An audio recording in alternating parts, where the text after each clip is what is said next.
प्रातःकाल चित्रलेखा जब उठी, उसने देखा कि नित्य के नियम के प्रतिकूल कुमारगिरी सो रहे थे। वह बाहर आई। उस समय उसके सिर में दर्द हो रहा था। उसका सारा शरीर जल रहा था। रात भर उसने बुरे बुरे स्वप्न देखे थे। उसका हृदय धड़क रहा था। उस समय सूर्योदय हो रहा था। कलरव के स्वर उस प्रातःकालीन समीर में गूंज रहे थे, जिसकी चाल नव विकसित कलिकाओं के सौरभ भार से मंद पड़ गई थी। चित्रलेखा बाहर आकर खड़ी हो गई थी। विशाल देव बाहर ही वट वृक्ष के नीचे बैठा हुआ आराधना में व्यस्त था। खड़ी होकर चित्रलेखा सोचने लग गई, कुमारगिरी के पास उसका रहना उचित नहीं था। ये उचित था या नहीं, इस समस्या को वह सुलझाने का प्रयत्न करने लगी। किंतु अब वह जा कहाँ सकती थी? किस मुख को लेकर वह बीजगुप्त के पास जाएगी? और क्या बीजगुप्त उसको स्वीकार भी कर लेगा? इन प्रश्नों का उत्तर दे सकने में वह असमर्थ थी। चित्रलेखा वहाँ से आगे बढ़ी। वह विशाल देव के पास पहुँची। विशाल देव ने उस समय अपने नेत्र खोले। चित्रलेखा को अपने निकट देखकर उसने अभिवादन करते हुए कहा, देवी नमस्कार। चित्रलेखा के मस्तिष्क में एक विचार एकाएक उठ खड़ा हुआ। नमस्कार, इतना कहकर वह वहाँ रुक गई। चित्रलेखा को आज अपने पास आते देखकर विशाल देव को आश्चर्य हुआ। उसने पूछा, क्या देवी को मुझसे कुछ कहना है? हाँ, चित्रलेखा ने कहा, और जो कुछ कहना है वह बड़ी आवश्यक तथा महत्व की बात है। पर बात कहने से पहले मैं तुम्हारी प्रतिज्ञा चाहती हूँ कि यदि उसे तुम ना मानो तो किसी दूसरे पर वह बात प्रकट ना करो। यदि यह प्रतिज्ञा करो तो मैं वह बात कह सकती हूँ। मैं प्रतिज्ञा करता हूँ। तो सुनो विशाल देव, मैं समझती हूँ कि मैंने यहाँ आकर भूल की। मैं ऊपर उठने आई थी, पर देखती हूँ कि यह ऊपर उठना नहीं है, वरन नीचे गिरना है। विशाल देव मुस्कुराया। हाँ, समझ रहा हूँ। विशाल देव की मुस्कुराहट में छुपे हुए व्यंग को चित्रलेखा ने पूर्ण रूप से देख लिया। वो पहले भी व्यंग वाली हंसी हंसता था इन दोनों को देखकर। एक बार इन दोनों को, कुमारगिरी और चित्रलेखा को, पहली बार में इसने देख लिया था कुछ अलग अवस्था में, सो तब से वही ऐसे ही हंसता है। वह तिलमिला उठी। तुम हंसते हो क्योंकि तुम मेरी बातों पर विश्वास नहीं करते। ठीक है, तुमने उस रात को कुमारगिरी को मेरे साथ देखा था, तो फिर तुमसे मैं स्पष्ट ही कर दूं, जिस काम के लिए मैं यहाँ आई थी वह नहीं कर सकती। यहाँ आने पर जब मैंने अपने को देखा तो मुझे मालूम हुआ कि मैंने भूल की। मैंने यहाँ आकर अपने को गिराया है। अधिक गिरने के लिए मैं तैयार नहीं। साथ ही मैं कुमारगिरी को भी गिरा रही हूँ, और यह एक महान पाप है। बोलो, इस पाप से छुटकारा पाने के लिए तुम मेरी सहायता कर सकोगे? इस काम के लिए मैं प्रस्तुत हूँ। विशाल देव, तुम आर्य बीजगुप्त का भवन जानते हो? हाँ, उनके भवन में श्वेतांग नाम का नवयुवक है। उससे कह दो कि मैं उससे मिलना चाहती हूँ। बहुत अच्छा। उसी समय कुमारगिरी कुटी से बाहर निकले। उनको देखते ही वार्तालाप बंद हो गया। कुमारगिरी अपना मस्तक झुकाए हुए अपराधी की भांति आकर इन दोनों के पास खड़े हो गए। थोड़ी देर तक तीनों मौन रहे। उस मौन को कुमारगिरी ने तोड़ा। आज मैं बड़ी देर तक सोता रहा। वे मुस्कुरा रहे थे। मुझे इसका दुख है। इतना कहकर वे आगे बढ़ गए। विशाल देव ने कुमारगिरी के मुख पर एक विचित्र प्रकार का भाव परिवर्तन देखा। इस भाव परिवर्तन से चकित होकर उसने चित्रलेखा की ओर देखा। देवी, गुरुदेव आज कुछ अस्वस्थ दिखलाई देते हैं। हाँ, गुरुदेव अस्वस्थ हैं, और उनकी अस्वस्थता का कारण यहाँ पर मेरी उपस्थिति है।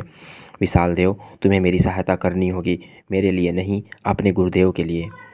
मैं करूँगा। आज ही मैं आर्य बीजगुप्त के स्थान पर जाऊँगा। कुमारगिरी कुटी से दूर चले गए। वे दिन भर कुटी नहीं लौटे। विशाल देव ने संध्या के समय पाटलिपुत्र से लौटकर चित्रलेखा से कहा, देवी आर्य बीजगुप्त तीर्थ यात्रा के लिए काशी गए हुए हैं। चित्रलेखा इस सूचना से श्रीहत हो गई। विशाल देव की ओर उसने देखकर कहा, विशाल देव, अब क्या उपाय है? देवी, मेरी समझ में कुछ नहीं आ रहा है। तुम्हारी समझ में कुछ नहीं आ रहा है, और मेरी समझ में भी कुछ नहीं आ रहा है। यह विधि की विडंबना है। वह रुक गई। थोड़ी देर तक वह मौन खड़ी रही। उसके नेत्र उस समय एक अज्ञात शून्य में कुछ ढूंढ रहे थे। विधि की विडंबना ही है शायद, अपने पापों का फल भी हो। एक आधार था, उसको छोड़ दिया है। बीजगुप्त को मैंने त्यागा है। क्यों नहीं कुछ नहीं, क्यों नहीं कुछ नहीं। मैं यहाँ ज्ञान पाने के लिए आई हूँ। क्या यही ज्ञान है? भगवान मुझे ज्ञान दे रहा है। फिर यह सब क्यों? विशाल देव, तुम कुछ नहीं कर सकते।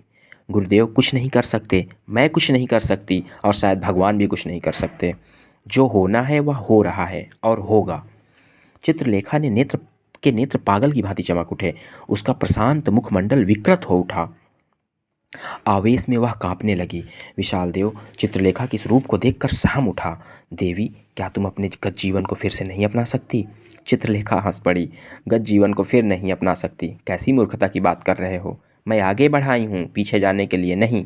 पीछे जाना कायरता है, प्राकृतिक नियमों के प्रतिकूल है। संसार में कौन पीछे जा सकता है और कौन पीछे जा सका है।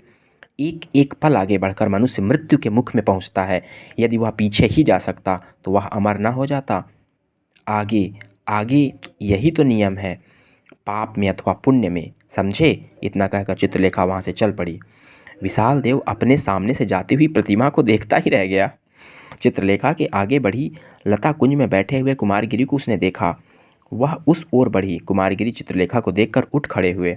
चित्रलेखा ने पूछा, आज दिन भर गुरुदेव कुटी की ओर क्यों नहीं आए। नहीं गया। ठीक कहती हो नर्तकी, कुटी में जाना उफ बड़ा भयानक है। हाँ है, फिर इसका कुछ उपाय है। उपाय? उपाय केवल एक है नर्तकी, उस उपाय को तुम जानती हो। मैं साकार की पूजा पर विश्वास करने लग गया हूँ, पर बिना तुम्हारी सहायता के साकार की उपासना असंभव है। साकार की उपासना भ्रम है, इसका निर्णय करना तुम्हारा काम नहीं है। नर्तकी की साकार की उपासना ठीक है या भ्रम है। तुम मेरी शिष्या हो, तुम्हारा कर्तव्य है कि तुम मेरी बात मानो। इतना कहते कहते कुमारगिरी तनकर खड़े हो गए। इस बार चित्रलेखा डरी नहीं, झिझकी नहीं।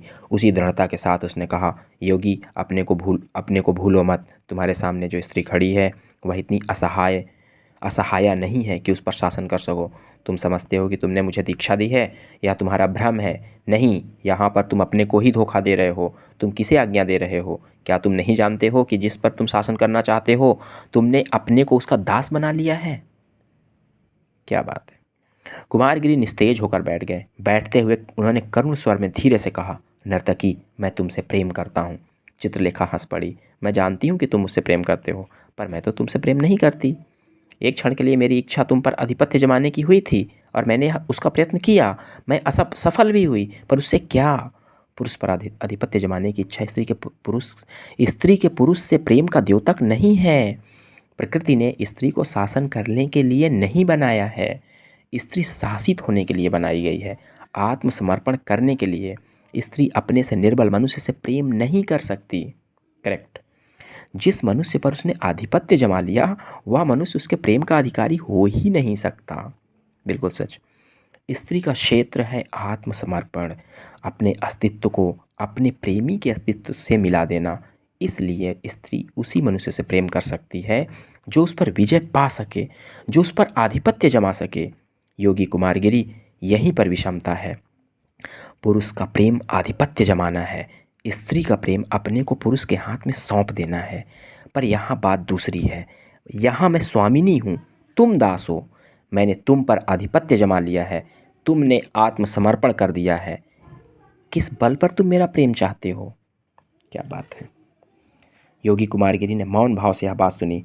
नर्तकी ने जो कुछ कहा कटु होते हुए भी वह सर्वथा सत्य था। इस पर उन्हें अपनी कमजोरी का अनुभव हुआ। अपनी पराजय के विकराल रूप को उन्होंने देखा। कुछ देर तक वे सोचते रहे। इसके बाद वे उठ खड़े हुए। उनके मुख का पीलापन दूर हो गया था, उनके नेत्रों की चमक लौट आई थी। ठीक कहती हो, मैंने तुम्हें आत्मसमर्पण किया। मैं तुमसे निर्बल साबित हुआ। तुम्हारे द्वारा ईश्वर ने मेरा अभिमान तोड़ दिया, मुझको अपनी लघुता का आभास करा दिया। अब आगे का कार्यक्रम क्या होगा, मैं निर्णय कर चुका हूँ। मैं तुम पर विजय पाऊंगा, प्रेम करने के लिए नहीं, केवल तुम पर विजय पाने के लिए, अपने को पतन से उठाने के लिए। विश्वास रखो, तुम कुमारगिरी को भविष्य में इतना निर्बल ना पाओगे। चित्रलेखा ने गंभीर भाव से कहा, इसमें गुरुदेव की सहायता करना चाहती हूँ। किस प्रकार। मैं गुरुदेव का आश्रम छोड़ना चाहती हूँ। जानती हूँ कि मैं गुरुदेव के मार्ग में बाधा के रूप में खड़ी हो गई हूँ। मैं यह पाप नहीं कर रही हूँ। यह असंभव है नर्तकी, तुम मेरा आश्रम नहीं छोड़ सकती। यदि तुम चली जाओगी तो मैं फिर विजय किस पर पाऊँगा। तुम्हें मेरे साथ ही रहना पड़ेगा, समझी। योगी, तुम्हें मेरे ऊपर विजय पाना नहीं है, तुम्हें अपने ही ऊपर विजय पाना है। जब तक मैं यहाँ रहूँगी तुम अपने ऊपर विजय नहीं पा सकोगे। इतना मैं भली भांति जानती हूँ। मेरे चले जाने में ही तुम्हारा कल्याण है। कुमारगिरी का मुख लाल हो गया। नहीं, मेरे साथ तुम्हें रहना पड़ेगा। तुमने मुझे बहुत अधिक निर्बल समझ रखा है।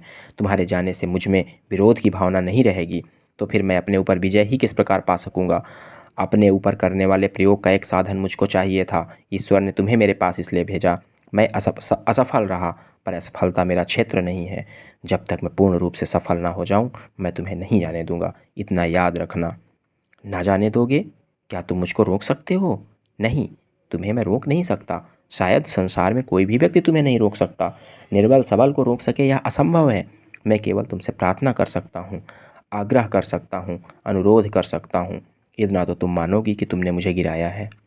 मैंने तुम्हें नहीं गिराया है, गिराया तो तुमने ही है अपने को, पर तुम्हारे पतन में मेरा हाथ अवश्य है। ठीक है, मैंने ही अपने को गिराया है और मैं ही अपने को उठा सकूँगा। पतन में तुम साधन हुई हो, तो क्या अब अपने को उठाने के लिए मेरे लिए तुमको साधन बनना तुम्हारा कर्तव्य नहीं है? चित्रलेखा का मुख झुक गया। उसकी आंखें कुमारगिरी की आंखों से हटकर पृथ्वी पर पड़ गईं। हाँ, ठीक कहते हो। तो फिर क्या तुम मेरी प्रार्थना स्वीकार न करोगी? क्या तुम कुछ दिन तुम मेरे साथ मुझे अपनी साधना पूरी कर लेने के लिए न रुक सकोगी? चित्रलेखा थोड़ी देर तक मौन रही। धीरे से उसने पूछा, योगी कितनी अवधि चाहते हो? अवधि? यदि मैं विजयी हो सका तो फिर तुम्हें मेरे पास ठहरने में क्या आपत्ति होगी? यदि मैं विजयी हुआ तो फिर मैं यह समझ लूँगा कि मेरा मार्ग ठीक है और उस समय तुम भी उचित मार्ग का अनुसरण करोगी। नहीं, मैं तुम्हारे मार्ग पर नहीं चल सकती, पर अभी मैं रुकूंगी। यदि जाने की इच्छा होगी तो फिर बतलाऊंगी। उस समय तुम मुझे न रोक सकोगे।